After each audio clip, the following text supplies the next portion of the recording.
भारत रक्षा क्षेत्र में एक बड़ी उपलब्धि हासिल करने वाला है। इस कड़ी में भारतीय सेना को जल्द ही पिनाका रॉकेट लॉन्चर का अपडेटेड वर्जन मिलने की बात कही जा रही है।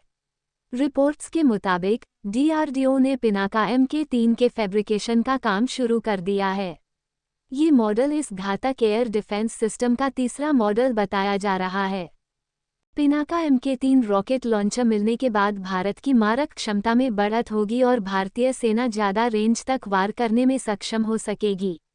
अहम ये है कि इसी रॉकेट लॉन्चर ने भारत का कारगिल युद्ध में काफ़ी साथ दिया। कारगिल युद्ध के दौरान इसी की मदद से भारत चोटियों पर बैठे दुश्मनों के छक्के छुड़ाने में कामयाब हो सका था। अब इसी सिस्टम का एडवांस वर्जन भारतीय सेना को और भी मजबूत करेगा। बताया गया कि पिनाका MK3 रॉकेट लॉन्चर की रेंज 120 किलोमीटर या उससे और भी कई ज़्यादा होने वाली है।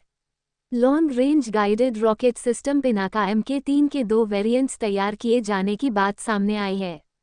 जहां पहले वेरिएंट्स के 120 किलोमीटर तो वहीं दूसरे वेरिएंट्स के 300 किलोमीटर रेंज के होने की खबरें हैं।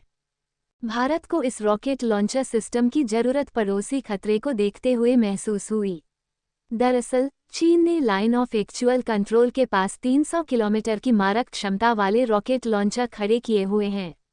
हालांकि अब पिनाका MK3 रॉकेट लॉन्चर चीन की नींद उड़ाने के लिए तैयार है।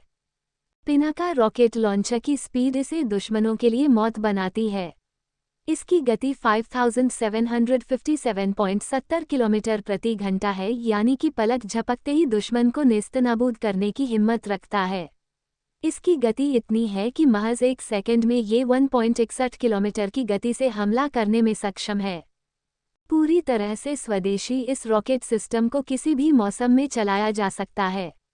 बीते साल इसके 24 टेस्ट किए गए और पाया गया कि ये पल भर में दुश्मन के ठिकाने को कब्रिस्तान बनाने की हिम्मत रखता है। पिनाका रॉकेट लॉन्चर के पहले ही 2 वर्जन भारतीय सेना की ताकत बढ़ा रहे हैं। अब इसका तीसरा वर्जन सेना को और भी अधिक मजबूत करेगा।